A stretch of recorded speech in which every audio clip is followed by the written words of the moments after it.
béykat boobu tollee si njàqare boobu bu mu fàtte ni Ousmane Sonko moo ko teg parce que Ousmane Sonko a préféré faire du gatsa avec Diomaye plutôt que de s'occuper des problèmes des Sénégalais parce que période ba ñu jàppee woon conseil interministériel foofu la ñu daxal ko. mais Bassirou comme ñoom ñaar ñëpp la. mais bien entendu mais kii war a présider annulé yow yaa jël initiative boobu donc loolu mooy lu ñuy wax. très bien nga jógee ko foofu nag maintenant ñu ne ñu. Sonacos da ngay jógee 250 000 tonnes dem 450 000 tonnes boo nee kilo gerte 305 francs moo di ni yow war na Sonacos mobiliser 137 milliards 137 milliards la Sonacos war a am pour mën a jënd 450 000 tonnes. ci 900 000 tonnes. waaw te 137 milliards de transport waxuma ko leneen ak leneen waxuma ko donc lii mooy le minimum tey jii à l'heure où nous parlons. Sonacos ñaata la mobiliser ci campagne bi. loolu lay benn question nga xool nag bu boobaa maintenant béykat bii foog ni nag Sonacos dina jënd gerteem te Sonacos amul xaalis bu mu ko jëndee ah. dañ lay wax day compliqué dañ la koy wax léegi parce que 137 milliards. mooy l'équivalent luy permettre nga jënd 450 000 tonnes. te production bi 900 000. kon loolu mooy foofu loolu mooy kii bi yàgg nañ leen a wax fii Mohamed ci wàllum presse bi nee naa leen état du Sénégal dafay ut impôt fépp. plan de redressement économique social. nee naa leen fii nee nañu dinañ taxer gerte gi 9 milliards waxoon naa leen ko fii. tey ji taxe boobu lañ ne la ñuy génnee nangu nañ tey ñi génnee ko parce que c'est inopérant. waaw fii lañ leen waxoon ni état du Sénégal dafa soxla 9 milliards. ci gerte gi ci impôt. te 9 milliards googu noonu chinois bi du ko fi ñëw joxe ko parce que le chinois là. ah oui le chinois qui vient là moom ñëwul fii pour fay impôt. maintenant nag on peut mieux organiser la collecte ou l'achat des graines qui vont à l'extérieur ça je suis d'accord. Très bien. parce que mieux organiser mooy. par exemple chinois bi na jaar dans un point de collecte agréé wala mu ñëw ñu wan ko point de collecte agréé yooyu d'accord naa ko. mais vouloir dire que maintenant nag aujourd'hui lenn moo fi des Mohamed. mooy rattrapage. fu mu toll nii campagne bi. lu si des béy di wéy mbuus. rattrapage. parce que wax naa leen ko fi la dernière fois ndax ñaaw na non voilà balaa muy gën a ñaaw. mais rattrapage boobu noonu xam nga lu tax ma la koy wax. waaw parce que dafa am ay mécanismes yu ñu teg ndaxte keroog boobu ba ñu fi invité kii béykat ba ñas la xam. waaw Basirou Ba. aar sunu moomeel. maa ngi leen koy wax nen lan dafa am ay mécanismes yu ñu daan teg au ministère de l'agriculture pour le suivi de la campagne. foofu la nit ñi doon waxtaanee seen ay problèmes.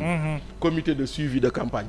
gisuñu yooyu amul yeneen ak yeneen. donc moo tax maintenant nag léegi nag moo tax nag tey jii nii. ba bu bële yëpp la def ci saakam. à des niveaux différents. waaw da ngay ne nous sommes dans l'échec de Ousmane Sonko qui nous a choisi Mabouba. Nous sommes dans l'échec de Mabouba boo xam ne tout ce qu'il nous dit c'est des records et c'est des records qui ont déjà été dépassés. yoo xam ne amoon na fi par le passé. kon kay du record parce que chaque jour ma naan leen la plus grosse arnaque de ce pays c'est Mabouba. alors c'est historique. Aïcha Rijal tu as la parole.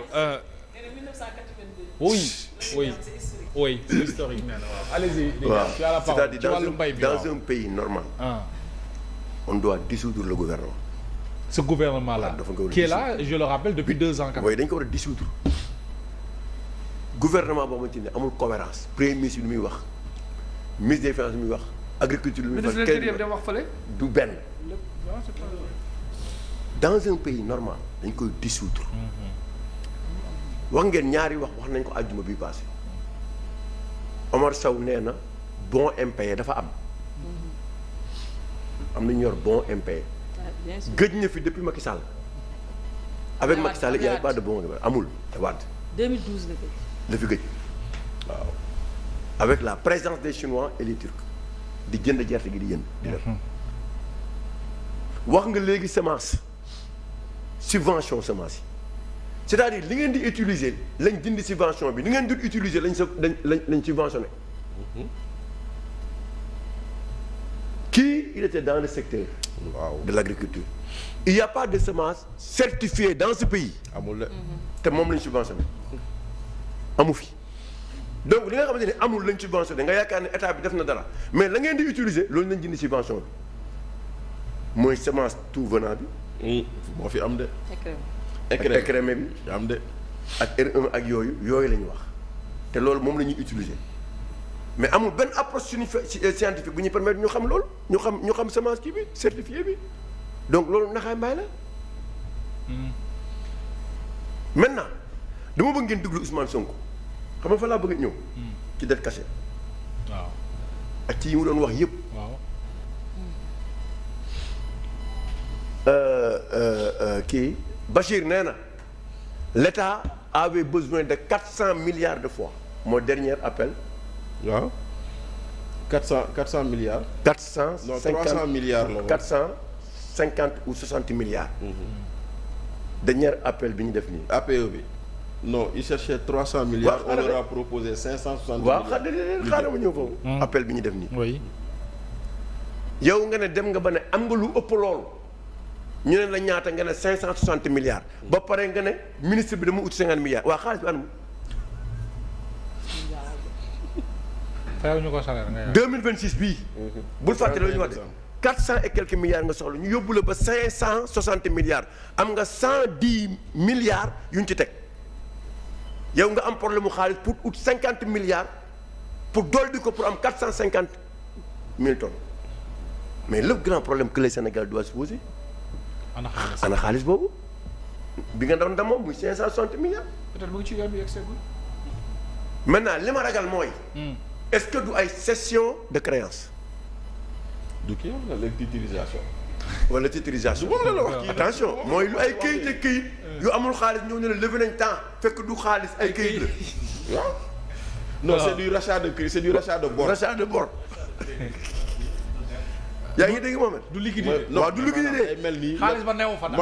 day mel ni lebal nañ la 100 milliards te fekk 90 milliards yi. waaw nga leen amaloon la. waaw kay. ay këyit la et pourtant këyit yooyu. waaw teg. Iba doon leeral keroog bi mu mujjee assemblée nationale bi muy wax ci wàllu TRS mooy total return swap. nit ñi nañ def recherche ci système mécanisme boobu noonu pour am xaalis naka lay dem. est-ce que yaa ngi dégg te yow yaa ngi jël ci Sénat bi mooy certificat d'obligation boobu. nominatif. ak ci convention de substitution. yaa ngi ciy convoqué lu ay directeur ak ay hommes d'affaires. di leen ci tëj. di leen ci tëj. te loolu yëpp ay këyit la. yaa ngi dégg. bu baax maa yaa ngi leen di tëj ci ay këyit. te taxaw nga déglu lu baax le premier ministre wax quand tu parles d'ingénierie financière génn nga ci cadre orthodoxie bi BSR. ah waaw. ingénierie financière mooy xam-xam trouver lijjanti xaalis. maanaam loolu ko wax léegi yow tax wax nga ko. waaw mais da nga bul expliquer ingénierie financière bi noonu. mais que yow léegi bàyyi nga ci dépense ci budget yaa ngi am ay ci recette ak dépense léegi yow yaa ngi ci ingénierie. donc boo duggee ci pexe. mooy yaa ngi beneen niveau léegi. waaw Omar xam nga ingénierie financière moo tax état du Sénégal hypothéquer son patrimoine